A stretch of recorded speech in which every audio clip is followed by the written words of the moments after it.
Eh bago ka nga lumabas ng bahay ay mag-outfit check ka nga muna. Ito nga yung mga suot namin dito nga sa Baguio City.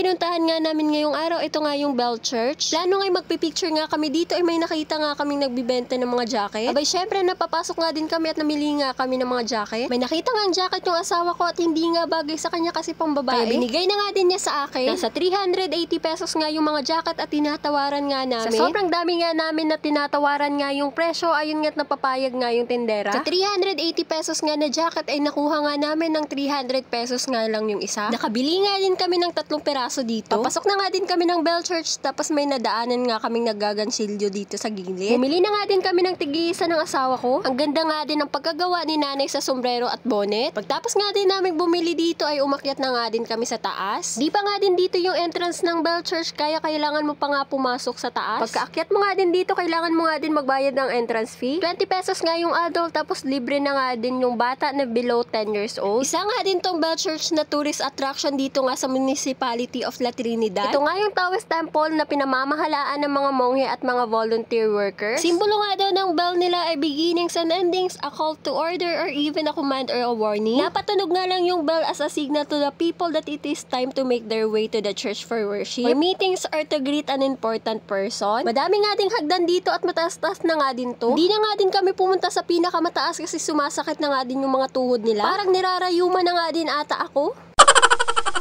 Kahit dito nga lang din banda ay sobrang ganda na nga din ng view. Pagtapos nga din namin mag-picture-picture dito ay bumaba na nga din kami. Picture-picture nga lang yung plano dito kaso sa sobrang ganda nga ay mapapatagal ka nga din dito. Di nga din kami pwede masyadong magtagal para nga madami kaming mapuntahan. Last day na nga din namin dito sa Baguio at gusto nga namin madami nga kaming mapuntahan bago nga kami umuwi.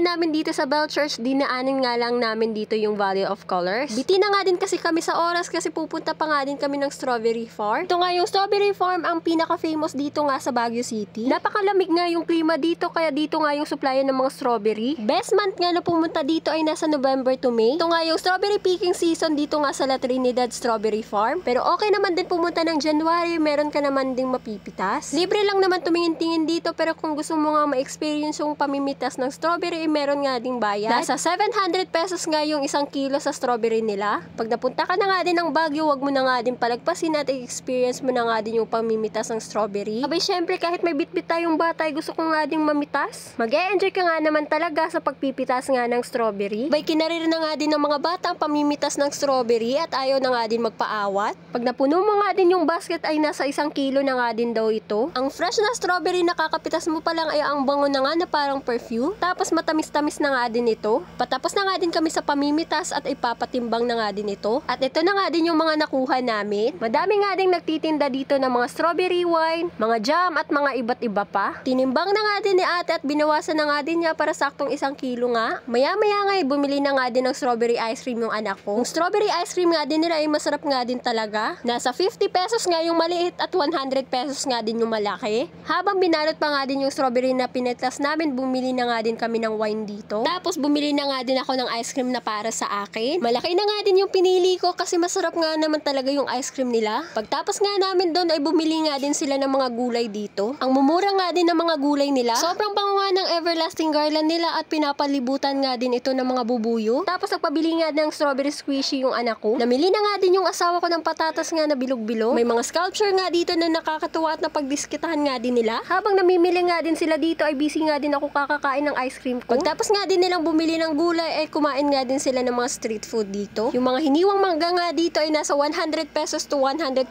pesos. Tapos bumili na nga din ako ng buko, nasa 30 pesos ang isang cup. Maya-maya nga dumating na nga din yung van namin at pupunta na nga din kami sa next destination. Ayun lang muna, abangan ng part 3. Salamat sa panonood. Paalam!